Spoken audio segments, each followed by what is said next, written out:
Hi friends, வாங்க தக்காளி குழம்பு வைப்பது எப்படின்னு பார்த்தலாம். கேஸ் ஆன் பண்ணி வாணலி வச்சு ஆயில் ஊற்றிட்டு கடலைப்பருப்பு, சோம்பு, சீரகம், மிளகு, தேவையான அளவு வரமல்லி இருக்குல்லங்க, வரமல்லி, பெரிய வெங்காயம் ஒரு கொத்து, கருவேப்பிலை, 5-6 பூண்டு பல், 5-6 முந்திரி பல், இஞ்சி, லாஸ்ட்டாக பட்டை, கிராம்பு, லாவங்கம் சேர்த்துங்க. ஒரு கைப்பிடி தேங்காய் பத்தை சேர்த்துங்க.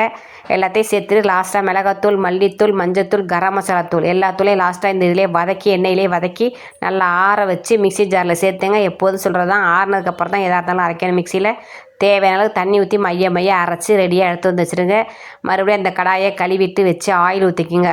ஆயில் ஊற்றி ஆயில் மட்டும் நல்லா காஞ்சதுக்கப்புறம் எதாக இருந்தாலும் சேருங்க. அப்போ தான் நல்லா படப்படன்னு போடுவாங்க. ஜீரகங்க, ஒரே ஸ்பூன் ஜீரகம் போட்டு, ஒரு கொத்து கருவேப்பிலையை போட்டு, சின்ன வெங்காயம் பொடியாக நறுக்கின 10 சின்ன வெங்காயத்தை சேர்த்துங்க. அரைச்சி வச்சுருக்க மசாலா ஊற்றி மிக்ஸி ஜாரை கழுவி தேவையான தண்ணியை ஊற்றி தட்டை போட்டு மூடிடுங்க. நல்லா கொதித்து எண்ணெய் தெளிஞ்சு வரும்போது மட்டன் மசாலா இருக்குல்ல, மட்டன் மசாலா ஒரே ஒரு ஸ்பூன் மட்டன் மசாலா லாஸ்ட்டாக ஃபைனலாக இறக்கி விட்டிங்கன்னு வச்சுக்கோங்க. அப்படி மணக்குதுங்க, அப்படி மணக்கும். இட்லியை வச்சு சுட சுட இட்லியை வச்சு தக்காளி குழம்பு ஊற்றி சாப்பிட்ட பாருங்க, வேறு லெவல்.